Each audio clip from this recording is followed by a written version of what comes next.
кино үзмээр байна. Энийг хордуулчихач. Хөгжилдөх цаг болчихлоо.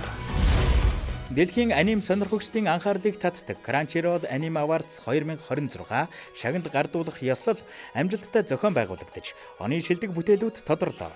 Жил бүр улам өргөжинд хэлж байгаа энэхүү арга хэмжээ нь аним салбарын хамгийн нэр хүндтэй шагналуудын нэгт тооцогддог. Шилдэг найруулга, шилдэг шинж соврал, шилдэг дүр, шилдэг дуу хөгжим, шилдэг анимашн зэрэг олон төрөлд өрсөлдөөн ширүүн өрнөж, сүүлийн жилүүдэд нэр хүнд нь өсөж байгаа студиуд болон шинэ уран бүтээлчид хүчтэй өрсөлдсөн байна. Энэ жилийн оны шилдэг аним кино шагналыг үзэгчдийн дунд өргөн хүлээлт үүсгэж, олон улсын зах зээлд өндөр амжилт үзүүлсэн Demon Slayer Infinity Castle бүтээл хүртэв. За, тулаанаа эхлүүлэх үү? Хөгжилдөх цаг болчихлоо. Оны шилдэг анимаар My Heroes Academia-гийн сүүлчийн бүлэг.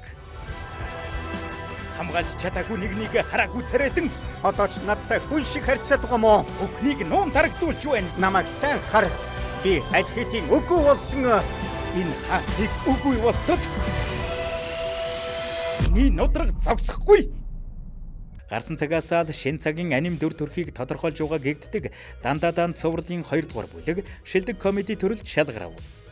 Мөн хааны ордны нууцыг сонирхолтойгоор өгүүлдэг The Apothecary Diaries-ийн гол дүр Маммао шилдэг гол дүр. Энийг хордуулчихач.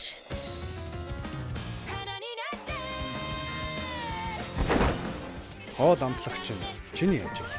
Яхаараа юм шаргуу байдаг байна. Хорвэн. Хороо. Хортоо гэж хэлсэн биз дээ. Spikes Family цувралын Anya Forger үзэгчдийн хайртай дүрээр тус шалгарсан байна. Аава, Аня хүүхэлдэйн кино үзмээр байна. Болохгүй. За. Очоод сувгаа солио. Crunchyroll Anime Awards нь шүүгчдийн үнэлгээ болон дэлхийд даярах фэнүүдийн санал хослон шийдвэрлэгддгээрээ онцлог юм. Улмаар жил ирэх тусам шагнал гардуулах ёслол төдий бус. Япон болон олон улсын уран бүтээлчдийг холбосон аним соёлыг дэлхийд түгээх чухал платформ болсоор байна. Сүүлийн жилүүдэд Токио хотноо зохион байгуулагдах болсон нь уг арга хэмжээний цар хүрээ ач холбогдлыг улам нэмэгдүүлж байна.